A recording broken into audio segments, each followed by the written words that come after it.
Do you think the New York media hounded you out of town, Dave? Is that No, I mean, listen, I didn't have a great career. I mean, I think it was probably the right thing to do at that time to move on. I mean, I think the one reason we talked about, sort of off air is, I don't do a lot of these interviews because there's enough ex-athletes that sort of promote themselves and try to justify their careers. I mean, I kind of know what I am and know what I did, and I don't feel like I need to justify, my existence. I thought, I enjoyed myself, had a great time, did everything I tried to achieve, and I didn't win a Super Bowl, didn't make playoffs a lot, but I still enjoyed myself. So, yeah, I mean, and obviously you've got a very successful career in the finance world right now.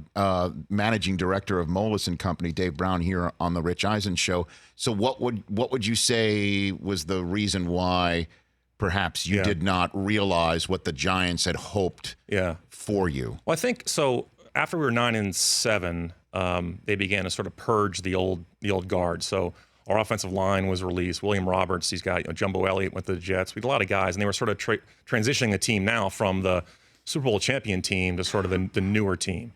And so one of the things that I had to do as in my next year starting was cut down my interceptions. That was like the number one thing I had to take care of.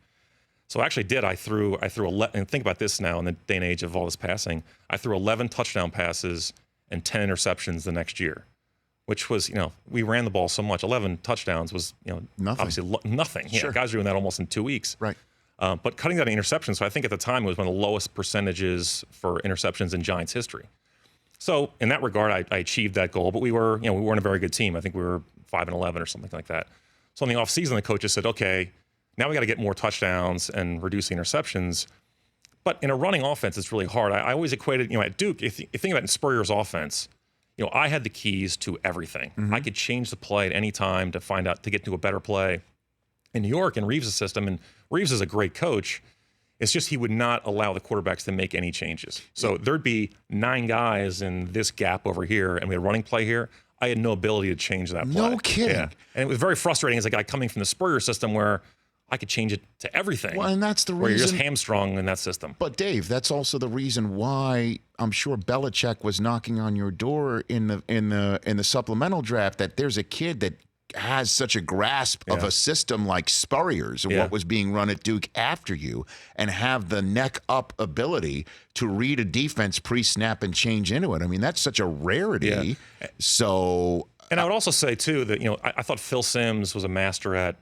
He'd have a boring game. It was 17 of 23 for 200 yards, 2 touchdowns, and he sort of managed the game very well. And I always equated to, at Duke, you could throw, a few go routes to set up a curl route or a comeback route or something shorter. I equated to like a pitcher on an 0-2 count throwing a waste pitch to set up the strikeout pitch. With the Giants in that system, there were no waste pitches. It was 3rd and 10, 3rd and 8. You didn't get a lot of nice, easy, free throws. Every throw was sort of had to be completed to keep the chains moving.